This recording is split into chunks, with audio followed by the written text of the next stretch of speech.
And we start off with our first official match on the pay-per-view. What a banger of a match this was. Darby Allin and MJF. This was the best match out of both of them. Oh, God, yes. A mile. Oh, God, yes. And for a while, it was my match of the night. It was. And it ran with it. It became a really close number 2 for me, though. Yes. Just the story going into it, and they wrestled. Yes, like they did. It was just a wonderful, wonderful match. This is how you do it right here. And people give AEW a lot of flack, but when they have a good match, they have a good match. Right. It was the diamond ring shot to Darby Allin, then a side headlock takeover, which is what MJF said he was going to beat Darby Allin with. So great tie-in there for the win. So MJF won the match. Just awesome. Awesome, awesome, awesome. All right, Peanut Gallery. I don't know how the fuck we're going to do this, but we're going to somehow figure this out. Let's make this shit majestic again. With this one, I would not have changed a fucking goddamn thing. Nope. Again, first successful example of long-term storytelling. This is exactly what we needed. I probably would have wished that Kenny Omega wasn't as injured as he is, but hey. His work, he took a little too much for his workload. He has no one to blame but himself for it. Hopefully he gets the healing, and hopefully we can see a rematch. Yep. We most likely will. Yep. So let's talk about Now, I love the build-up to this. The build-up to this has been great. The match itself, it went about as I expected. I think the right person won. Or I think the right person ate the pin. Yeah. But it went about how I expected it to go. Mm-hmm. It's a comedy match. I didn't have the highest expectations for it. I probably would have switched the false count anywhere in this match within the card, and it probably would have been a little more impactful for me personally. I like the touches they did with the Minnesota-based inventions that they... Yes, so that was another thing that we didn't even talk about was they had a bunch of different Minnesota-based inventions that like were a weapons. Toaster. Like the toaster was invented in Minneapolis. Hockey stick. Hockey's a big part of Minnesota culture. You got, let's see, what else?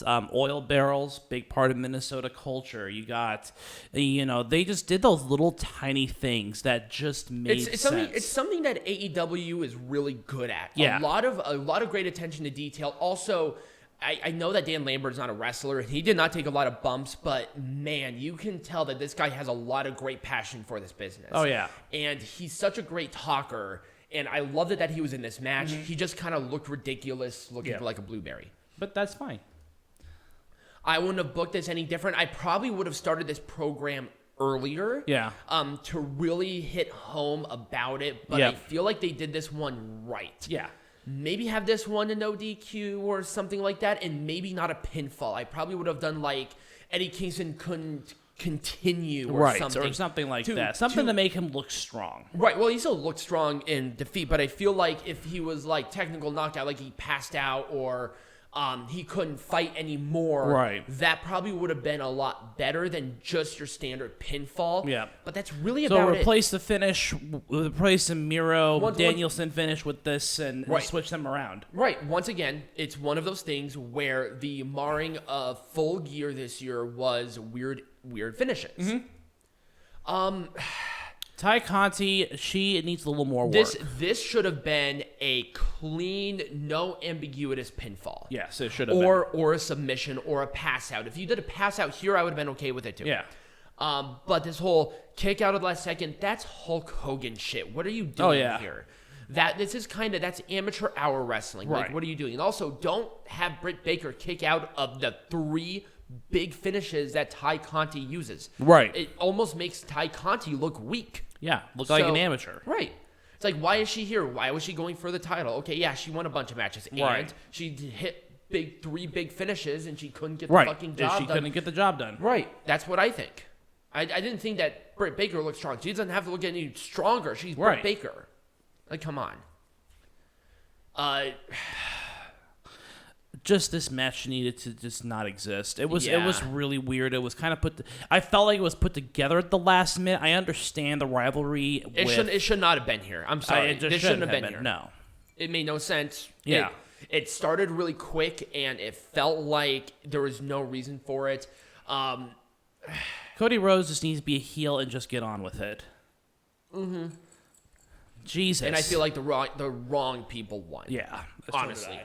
Legitimately, this just didn't make any sense to me. I did not like it whatsoever. Right.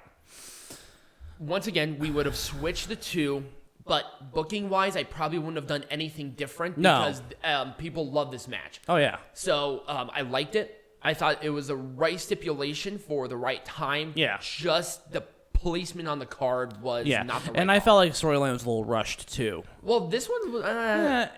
maybe not as rushed, but it's still, it felt incomplete without Kenny Omega being there. I can see that. I can totally see that. It felt a little incomplete. Right, well, because he was involved with them anyway, so there was no reason for this. Right.